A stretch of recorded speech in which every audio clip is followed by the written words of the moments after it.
Glad to have everybody here. Very excited to have our clients and partners along with those of you observing. We're excited to talk about the wonderful things that are happening at the Phoenix Taproom in Eau Claire, Wisconsin, with some wonderful uh, operators here today, as well as Flynn from iPourIt. And we're excited to tell you about, or rather, we're excited to just let them tell you about what they do that's unique and compelling and seems to be working really well for them, which I'm hoping to visit it myself as soon as I can. Quick background on GoTab. I will be very brief because I know I'm not the highlight here. GoTab is focused on entertainment, commerce, and that includes hospitality, but that actually, in our mind, includes the whole picture because you're not there for just food. You're there for an experience. You're there for fun. You're there sometimes for gaming. You're there for convivial hanging out with your friends. And we think that that is more than just, a POS as people think of it.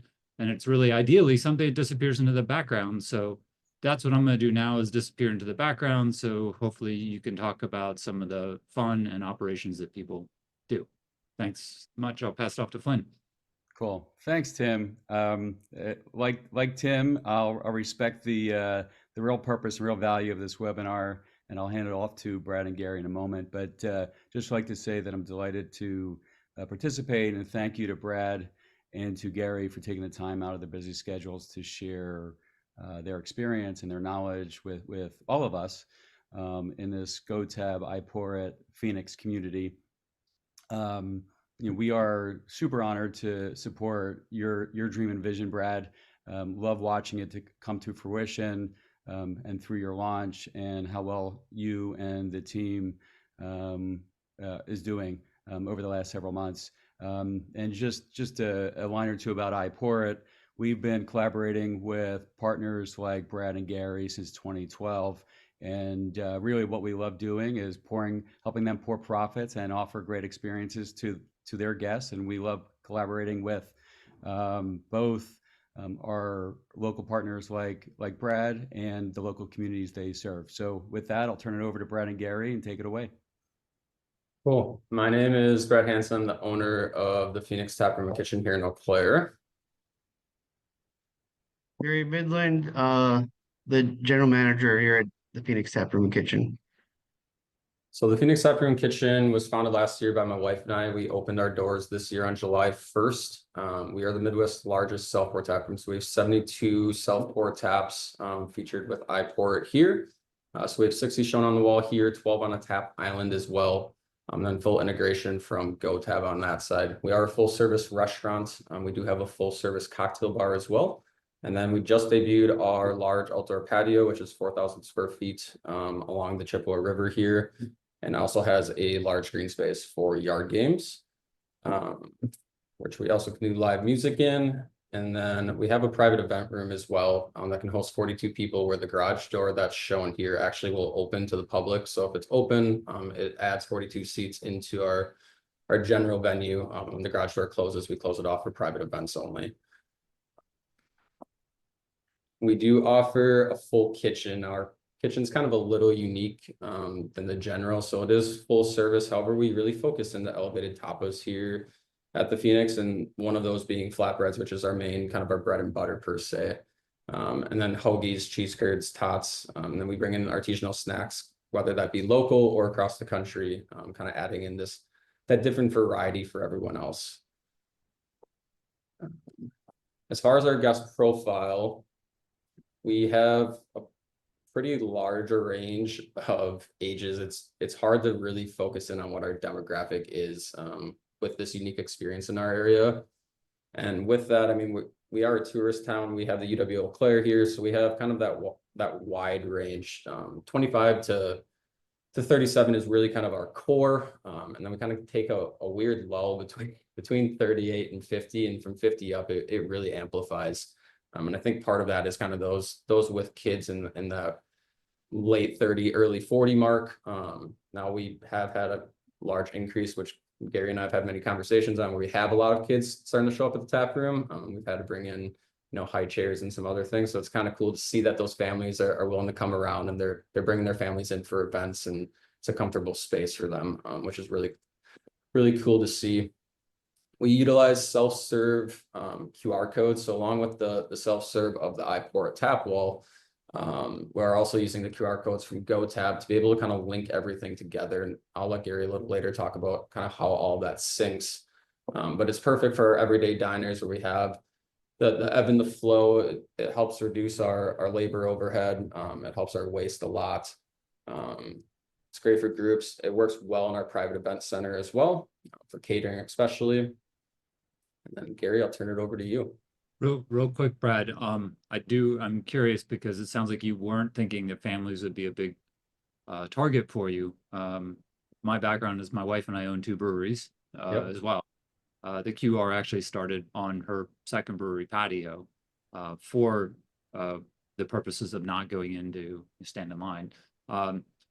But one thing we found, and I'm curious to see if you have seen the same, which is, parents with small children or even people with dogs actually became the biggest fans of the QR very, very quickly.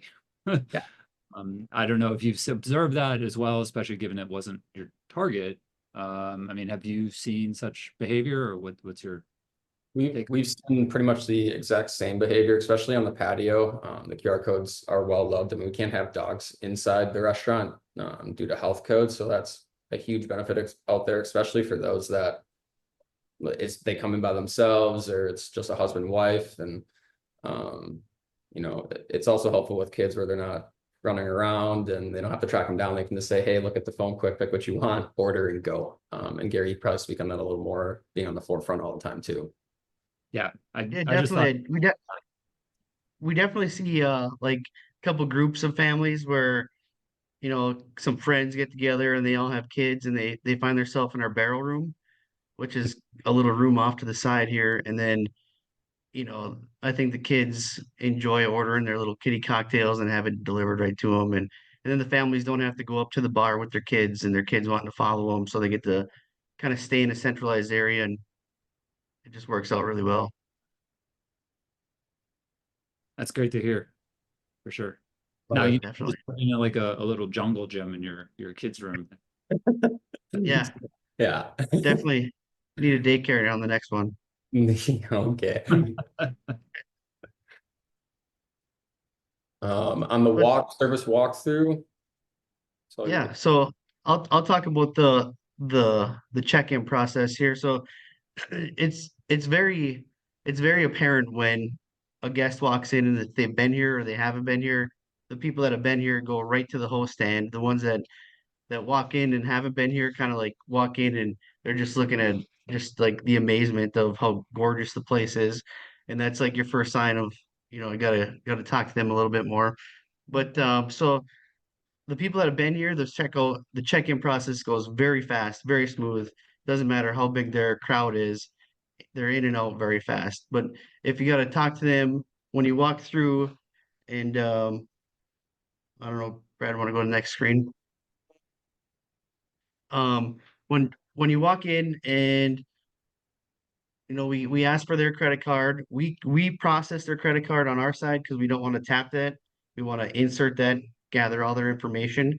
So we at first we started with that on the outside on the customer facing, but quickly learned that it's better that we take it, and then we can control that. We want them to verify their account, like you see in the picture here. So I always try to walk through the whole experience, whether they say they're going to try to order food or not. So then when they come back as a returning customer, they've already had the full experience and they know what to do and what to expect. So once you get them verified, and then you know they can go to any table that they want. All the tables have the QR codes, and then they can scan that QR code to tell them where they're at. And from there, the menu pops up and they're off and running with picking what they want, whether it's food, drinks, and whatnot. Customer experience really starts um at the front door, but then when they come and they get to sit down and we get to go remove their empty glassware and have those table touches and talk with them, it really makes a big difference in what they perceive as good guest service. The people that might just come in and have a beer and leave, those are the ones that question the tip out part. I think I've jumped a little bit on the tips part, but the tips are really well, and I think it's all how that customer experience is going throughout the whole process and getting to do their table touches. Quick, They uh, order all their food. What's that? I was gonna say something, Gary. I actually just left lunch at a food hall that uses GoTab and QRs. And I think we see it all the time. People are really surprised with, they actually greet the guest with waters at the table when they sit down, which is weird because in a food hall that never happens. Like normally you're just on your own, you get to go stand in lines. And then the Yep. food comes out to the table while you're sitting there. So you don't have to go back to the bar, you don't have to do anything. So I understand, like, I'm not going to jump ahead to your tip stuff, but from an experience perspective, yes, it's not classic tipped service, but it is a better experience because we get to all sit and enjoy our friends for lunch, which is what I just did, as opposed to stand in Yep. line, which is not It, it, not what I consider it, fun. it definitely is that is the experience, and I think you can really tell when you get the groups in here that are just enjoying their friend time and getting to talk and not have to constantly be interrupted or waiting to cash out when they're ready to leave or order more food.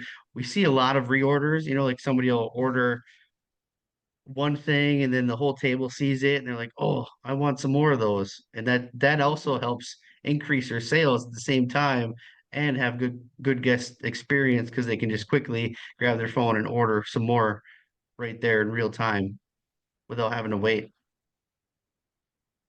And then this is one of our cooks, Corey. He's he puts the food up underneath our warmer, and if you see the tape on the printout on the right, that the printer in the kitchen makes a much louder sound. So now the staff is starting to attune to that ticket printing. When the ticket printing is printing, they know that they got to go up and grab some food. If it's really busy and a little bit noisier in the space, we also incorporated a dinger so we can get those people, get our staff up there right away and deliver that food. Gary, one feature you may not know about since I'm here, is we actually do push if your servers have handhelds. You can turn on so they get a push notification on the phone that they're notified, if that's useful. It may not be in your setting. It's great to know, actually. It's well hidden, that feature is. Okay, we'll have to look into that. But yeah, then we just deliver the food out to the tables, and I people love it. They absolutely just love it. The other great feature, especially with having such a large patio, or just having kids with families, is that at night maybe it's getting a little chillier. We're noticing in the fall, you might start your tab outside on the patio, and then you come back in, scan the QR code wherever their new seat is going to be, and it'll tell you, do you want your food to come out to this new area? And that works really slick. Really saves a lot of time. Having that feature and how well that works with GoTab. The checkout process, we encourage them to drop it off in the RFID card drop box. And then that's an automatic 20% gratuity. You see a lot of people utilize this. And then you also see a lot of people just checking out on their phone. And then we just have them drop our cards off back in that drop box. Hey, Um, Gary. with, Oh, yep. sorry, just a quick question. So, one of the things that I love, and also Tim, one of the things that I love about the working with GoTab is that not only the food, but also your beer, your pours from the self pour taps are also on the phone, and you can monitor how much you're drinking and how much you're spending, and then being able to check out on the phone. Is that a very do you find from your guests that that's a very active feature, a very active experience? Yes, people, I think people monitor it honestly more because they're surprised at how little their bill actually is with how much they're tasting and how much their experience is on. They can have 10 different beers on there, but they only have poured Right. between, 3 to 5 ounces of a pour, and it's a very reasonable priced experience for them, for For sure. sure. I think our general experience across our community, and I know we spoke about this previously, that the average spend, I should say, is higher on average than a non-self pour environment, while at the same time, guests tend to feel like they got more value because they were in control of the pours and they got to sample more. Right. Try Yeah. a lot, pay a little. Cool. Absolutely. And then checking out the whole stand, there's um the more repeat customers come in, the more I think they're using the phone and just the Dropbox one. But I would say maybe 5% of our customers actually come back up to try to check out in person. It's very little, which is a nice thing when it's very busy for them and for us. It's a double win. Super huge on busy days, especially events too. Yep. Enablement and training. So educating our customers at the time of check-in, like Gary said, is huge. So giving them that setting that expectation and giving them that walkthrough right off the bat of where to tap their card on the screen. So tapping it at the logo, and that they're going to pay by the ounce. And as Gary mentioned, I mean, they're going to try a lot, but pay a little. And something kind of we repeat throughout the tap room. And, you know, a lot of places you go and you have a set price for a flight, it doesn't matter what you get, but here you kind of get to build your own. So instead of paying for that $8 beer per se, you're going to break that $8 beer into four different flights, or four different tasters, and get that same price point, but be able to try a lot, which is really nice. So being able to walk them through that, and then walking them through the experience of the QR code, as Gary did before. Along with the checkouts, on ours, they also can buy all the merch, which we have everywhere around, which is a really nice asset. So when it comes to our keys to success, educating and identifying, so being able to break down their experience, setting it right at the door, doing table touches throughout, whether that be at the table, at the bar, on the at the tap wall, and then identifying how we can assist them, and how their experience is going, what we can do to improve, and being able to help and guide through that service. And options are key at the end of the day. I mean, we use Glenola on the backside, so we change our kegs or our taps every single time the tap blows. So as soon as that keg goes out, Gary or one of my team members go to the back, go ahead and clean the line, and we put on a brand new tap. So we only keep 3 taps stagnant, the rest all rotate consistently. That adds kind of a unique variety and a brand new experience every single time for the guests, which is really cool and something different for them. It's never the same, which we hear over and over again is a huge asset. Brad, before you go on, can you speak to like the size, number of people that you're able to support, inside, outside, and also like, you know, how you staff that? Yeah, so we have 188 occupancy inside. We have 160 seats physically inside. And then outside we have another 165 seats, with infinite amount of occupancy out there. I mean, our largest event, we had over 500 for Oktoberfest here back in September. Between in and out, we actually shut the street down as well next to us. Wow. And you know, for guests on a busy, or for staff on a busy day, we'll have 5 at max. And that's a full rush day of us doing 15 to 20,000 in sales. And even Oktoberfest, I think we sat at 12, Gary, for the entire day for a duration of 12 hours. So I mean, we don't need a huge amount of staff, which is huge. And we're not finding a lot of waste throughout all this either. I mean, 3% is our general waste, and it's controllable, significantly less than it would be if we were doing this as a standard pour and not the self pour with iPourIt. So Thank you. That's amazing. Thank you. oh, anything else, Gary, you want to add to this? Just the service and the help guide, it's really easy to point out too when you're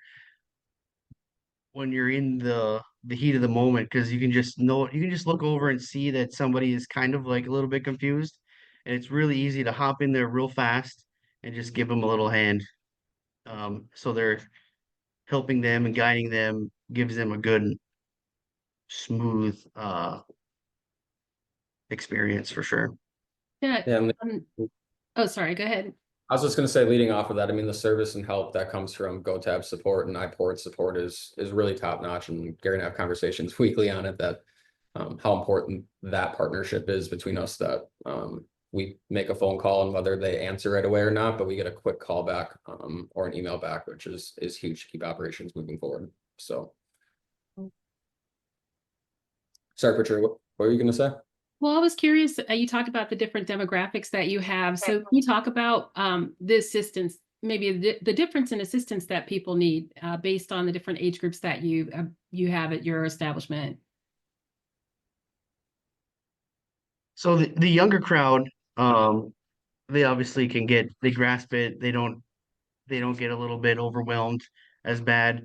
But we do get a lot of older folks in here that kind of get a little bit overwhelmed when you're first trying to talk to them about it. But as long as you tell them that you're there for them, if you have any questions, that you'll help them out, it like calms their nerves a little bit, and then they understand it right away, and they're repeat customers too, and they just absolutely love it. Honestly, it just just making sure that you walk them through from the start to the beginning on like helping them with their phone number, and then send SMS, please pull out your phone.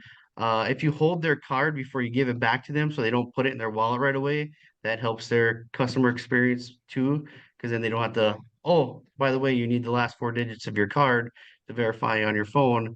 Kind of hold back on that on your part so they have it ready.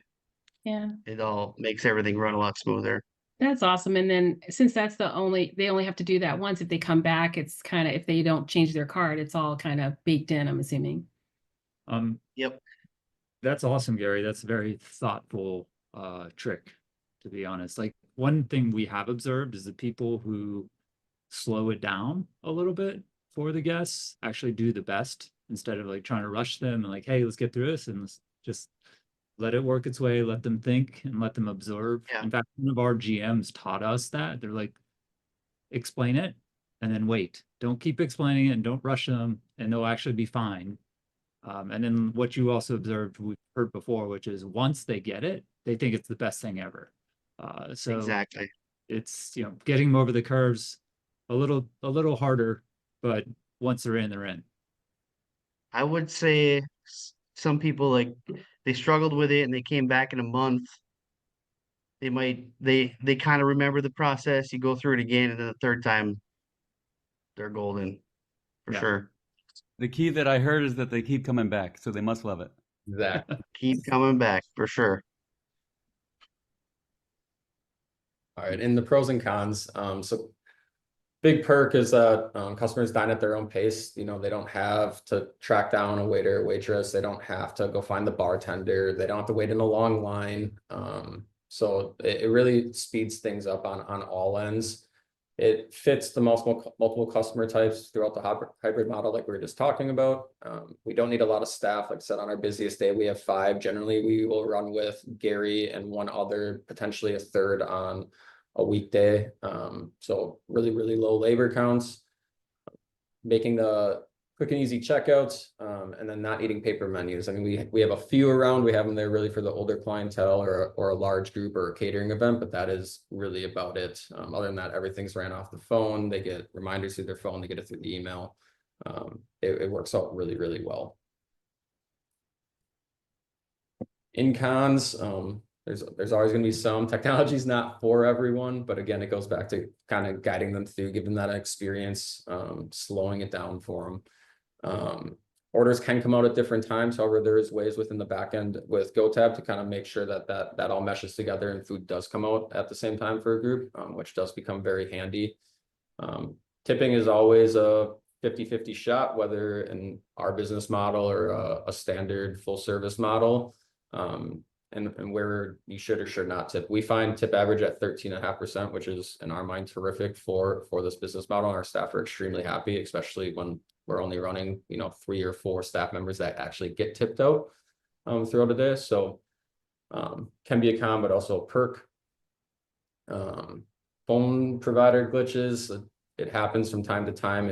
We are dealing with SMS. It's out of our control. It's out of anyone's control really at the end of the day, but it's working through those. And again, having the support system of making a phone call to GoTab support and being able to work through that immediately is huge.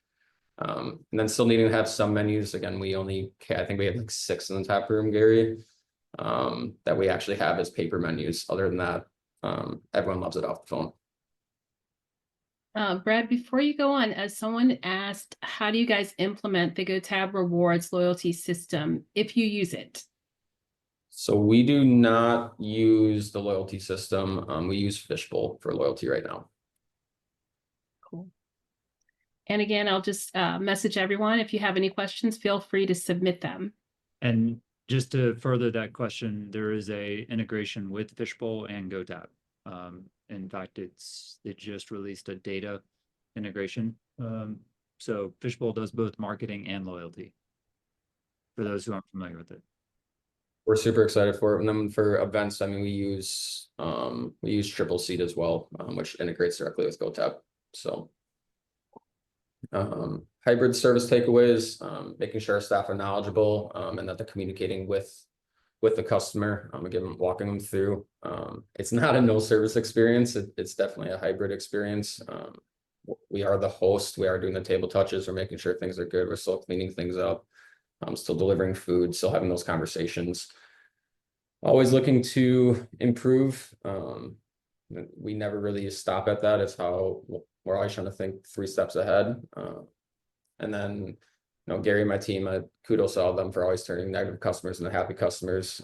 Internet's gold at the end of the day, but when we look at, our feedback report from GoTab, so whenever someone checks out, they get a feedback report on their receipt that they can fill out, and I read those every single day along with Gary. And I mean, 99% of ours are all in the green with fantastic reports, and you're always going to have a few cons, but other than that, it's really cool to see, and especially in a brand new model. We're the first to kind of break into any of this in Eau Claire, let alone Northwest Wisconsin. Been a pretty cool experience overall. So the community's been very excited. The news has been all over it. So kudos to everyone. I'll share a quick funny story, Brad. We said that integrated feedback. I oftentimes show my wife's restaurants integrated feedback in my sales demos if I'm ever showing anybody and they're kind of wondering like, hey, what do you mean by integrated feedback? So I pull up her daily sales report, which also includes, all the feedback. And I'm always like cringing because like you said, 99% of them are great. And then inevitably one of them is going to be like, who knows what they're going to go off the rails for? It's always a miss. And it's always a downer because you're like, really, I can't even control that thing. But Right. I mean, it is great to see all the greens across the board, and inevitably there's always, every now and then there's a red, but There's always a couple. Yeah, my wife always shows with me. She's like, make sure you read it at a good time so your heart rate doesn't go too high. I'm like, yeah, you're gonna find one in there. don't do it right before bed because then you're gonna Yeah, exactly. Yeah, I learned that quickly. Tim, you don't control the internet carrier? there's sometimes the things people complain about, you're like, look, I can't control construction across the street. Sorry. Right. Right. We got a couple more questions. One, so this is, you said the tip average is 13.5%. We are unsure of what to pay our hourly staff behind our bar. Do you happen to have a standard recommended hourly? Might be a hard question, but. Yeah, so we didn't know we were in that same position when we opened. I mean, full transparency, we were paying our staff extremely well because we didn't know how tips were going to come out, and we still pay our staff well. So we dropped all of our staff literally last week down to $10 an hour, plus tip outs, which, to give you guys an idea, for them, they're still making about $40 an hour at the end of the day, 40 to 45. So they're doing extremely well. Helped the business a lot on the labor side. That was about a half pay cut. So for us, $10 an hour is kind of our baseline. Over the last 2 weeks of reporting, it's really worked out well for us there. So we got over the huddle of angry staff, per call it, but they're still making terrific money, and the new staff that have joined are more than happy. So Awesome. Yeah, that take home is pretty respectable. I will say, just adding color from other operators, we do generally find GoTab operators can pay more. That said, there's all kinds of cultural differences within every town and city and state.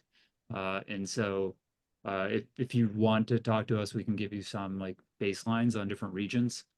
Even my wife's own place, they used to pay a much higher base, and they actually dropped it to tip minimum wage because there's so much pressure in the DC area. There was like a sort of a backlash against, mandatory tips was what she had. So it's constantly changing, but we're happy to share information if you want to reach out to us.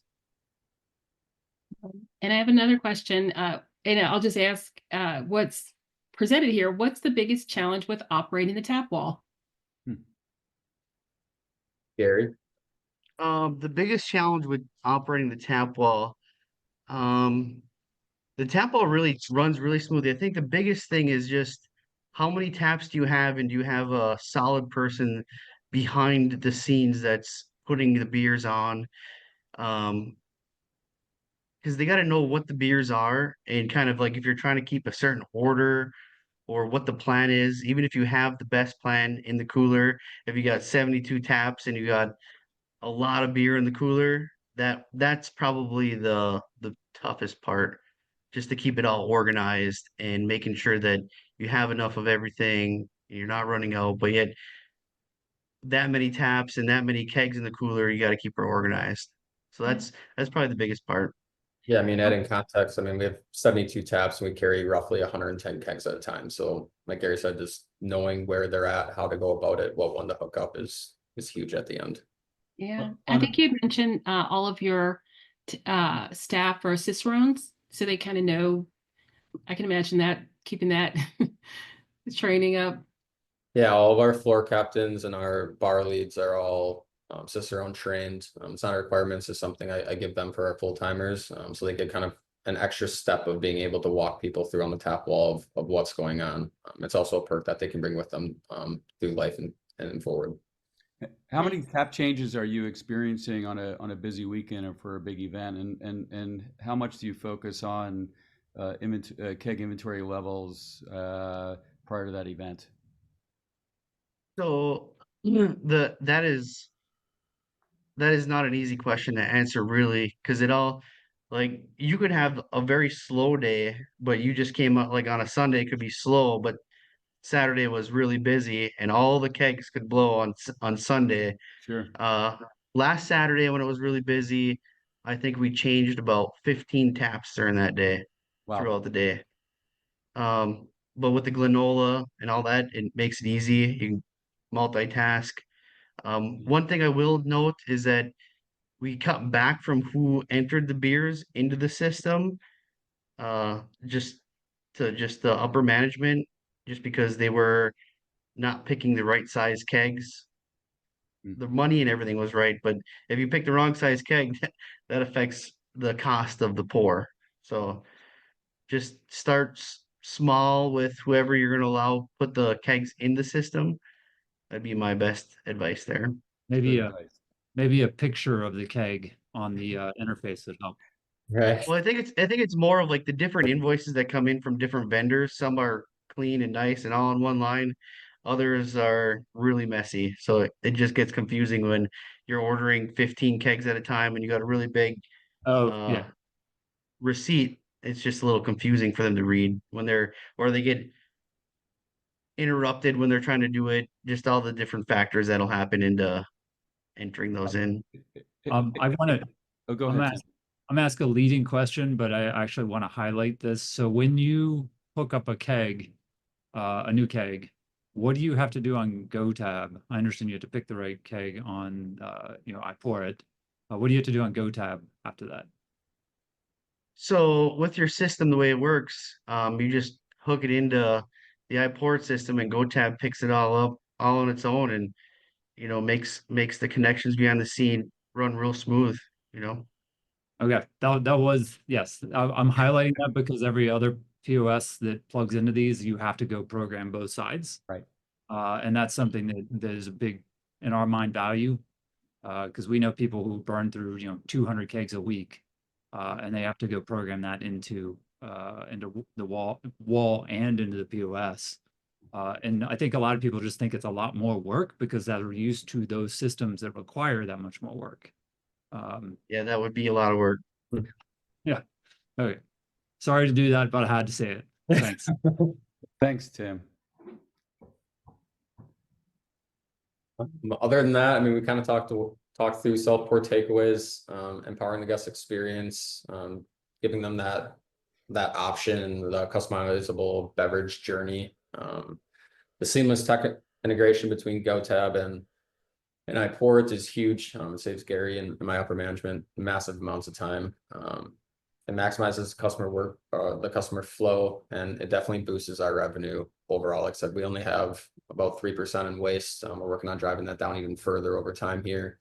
And it really drives up our event revenue. People find this entire thing is an experience. I said it earlier this week. It's not really a bar. It's not a restaurant. I don't know how to explain it to people besides it's an experience until you come in to see what it is. So pretty cool overall that way. I just thought of something that we haven't talked about and it wasn't in the slide, but I should do a little plug in here for GoTab is that we ordered a kiosk to try to help with the menu and people that don't have cell phones or cell phone savvy. And the beauty of the kiosk isn't just that a guest can come order it. What we find doing a lot is if we're really busy or if we have a big event where we might have um, say the chamber or something's going to come in, there's going to be 50 people all at once showing up. We take that kiosk in less than 5 minutes and turn it into a POS. And now I can check people, put a third person up behind that kiosk and check people in another host stand. So that kiosks are very versatile. So kudos to you guys for how easy your systems work. Thanks. We actually have a vision of hopefully, I don't know if you have the dual facing screens of being able to take a POS and just push a button and it turns the customer facing side into the kiosk on the fly. So if you're short at the bar, you can do that. But yeah, we do a lot of stuff like you're talking about. It's sort of like, hey, just reprovision that, turn into a kiosk, flip around, and you're in business. So Yeah, we do that a lot. yeah, cool. We have a couple more questions, but I think one of the things I wanted to go back to, I think we haven't covered today, is food and kind of your vision for food when you started and how it's working for you now, adding food to the tap room. So food, when we started kind of with what the menu's at now. So the flatbreads, we had bruschetta at the time. It just kind of didn't work in our kitchen, our model. So we have, they're called inventions, but elevated air fryers essentially in the back. So we don't have any griddles or hoods or anything, which is really nice on our end. But we kind of shifted from there and listened to our community, and our flatbreads have been a massive seller for us. So we keep growing in that sector. We added in hoagie sandwiches. We're in Wisconsin, so we brought in cheese curds. We made them a little different than anywhere else here in Wisconsin. And then tots, and we're actually kind of revamping our menu right now. The nice part about GoTab is we can literally do it on the fly, whether that means we have to 86 an item or add an item. We can do it at any point in time, which is terrific for not only my staff, but for the guest experience too. So they know exactly where everything's at. And when we have it, it's not a server going, oh, this is our special today. And then, oh, never mind, we're now sold out. So you got your hopes up for no good reason. So does that kind of answer your question, Patricia, on that part? Yeah, no, I think that's really helpful. And I know we always think about that experience for the guest of ordering from the pour wall and ordering the food and how to make it as seamless as possible. And it sounds like you guys have done that for the guests. It's almost like transparent to them. Right, exactly. So how do we get the cheese curds? That's the question. They probably won't travel to DC very well. Yeah, stop on down and we'll get you some. Right. Hey guys, I have a question that I haven't asked you before. How did you come up with 72? So when I first had this idea, we started at 40. We got headhunted for this spot. The city knew I wanted, and one of our landlords knew I wanted a riverfront property to be the first in Eau Claire. So then we went to 60. 60 tied us with Wisconsin's largest. And then after talking with Tom over at iPourIt, we went to 70. I'm like, well, if we're going to do 70, be Midwest, let's just do 72, which was maxed out our island, and brought us to 72. So Awesome. it's kind of a little collab between myself and Tom with you guys, and worked out fantastic for everyone. So That's awesome. And maybe if you could also just add some color around, we didn't cover it earlier, but how you view the demographics and the sampling, the experience on your tap wall on the island. I'm not sure if we specifically showed pictures earlier, but both the tap wall and the island itself. no, so on that picture, I think they have it right at the beginning. I knew we had at least the tap wall. Yeah, like it's the very first, so there it is. So Gary, you want to walk through the tap wall? It's kind of your baby. So when we're busy, we always have somebody that's a tap tender, we call them, who's always in and out, working on the kegs, swapping them out, and then helping the guests with their if they have a confusion. Um, I usually try to the tap ball is supposed to be arranged from like lighter, and we put some sours, darker as it goes down. The other side and the island is where the cider, seltzers, cocktails, and NA products are, and those are a huge hit. So I'm so glad that we added those um the island in there because those are the hot ones, especially with non big drinkers, the non big beer people.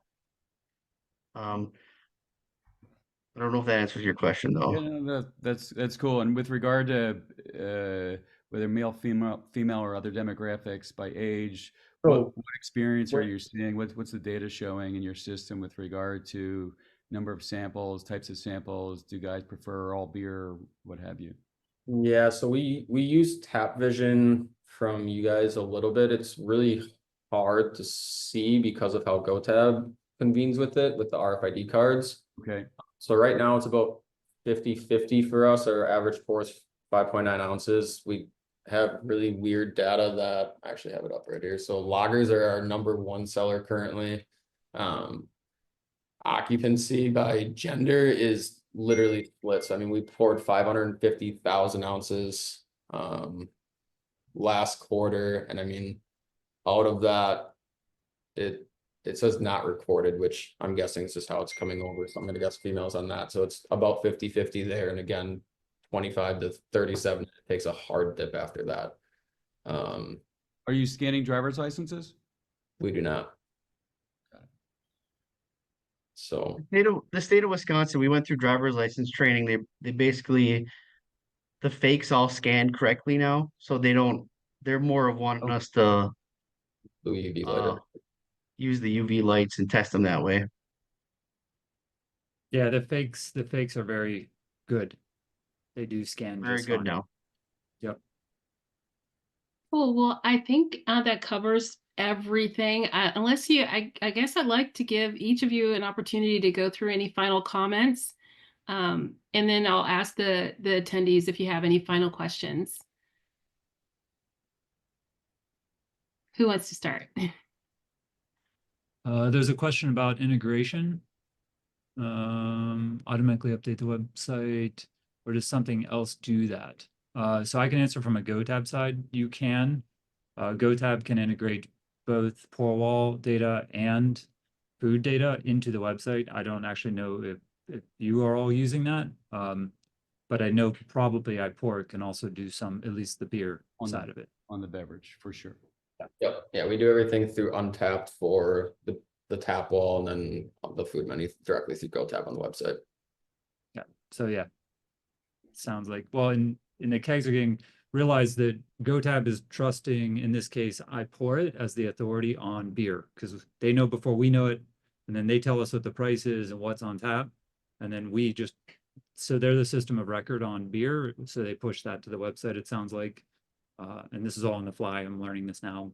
And then GoTab has a number of different website integrations where you can essentially have your menu from GoTab publish into either Webflow or WordPress, if you so choose. Or if you want to make it harder on yourself, you can manually go do it. With the GoTab integration, it just updates real time. So if you take something off the menu, it's off your website. I don't see any other questions. I think we've touched them all. Yeah. So any final comments? Brad, we can start with you. Final comments on my end. I mean, I truthfully love and truly believe in both of the iPourIt and GoTab systems.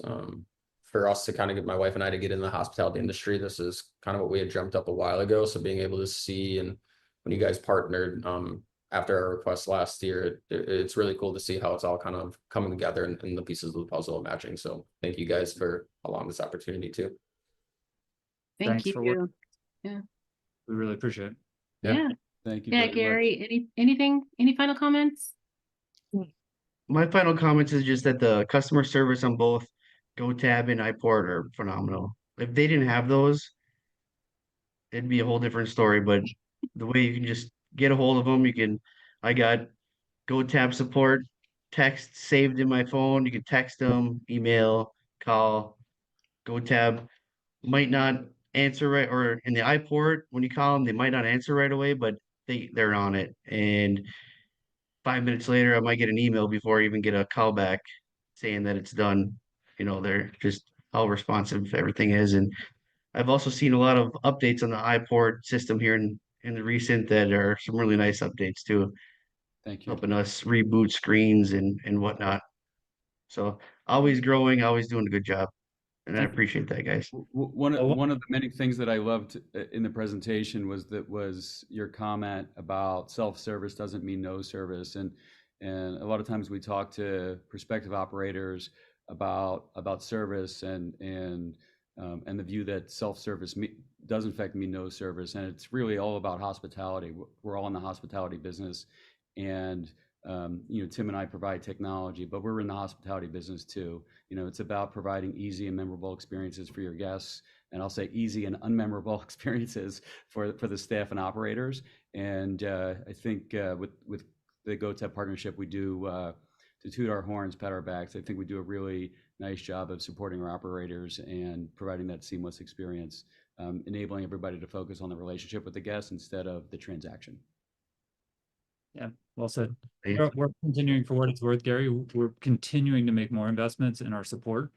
So we do think it's important that we answer the call, but we actually are making efforts so that not only do we answer the call, but we already know what's going on, if something's going on, and you're not repeating yourself. That's actually really important to us, is you don't call Definitely. up and have to say, oh, you've heard of us before. Oh, you don't know this, whatever it might be. We're really putting big efforts because we're growing. And I mean, sometimes you might get a different person depending on time. But we want that person to know as much as they can about the context, so you don't have to have that dumb conversation you do when you call an airline. Echo that. Yeah. Well, I thank you all for participating today. I think it's been amazing and really appreciate it. We will be making a recording available, and I wish you all a great afternoon. Thanks. Thanks, everyone. Thanks, everybody. Bye-bye. Yeah. Thanks, Gary. Bye. Thanks, Tim.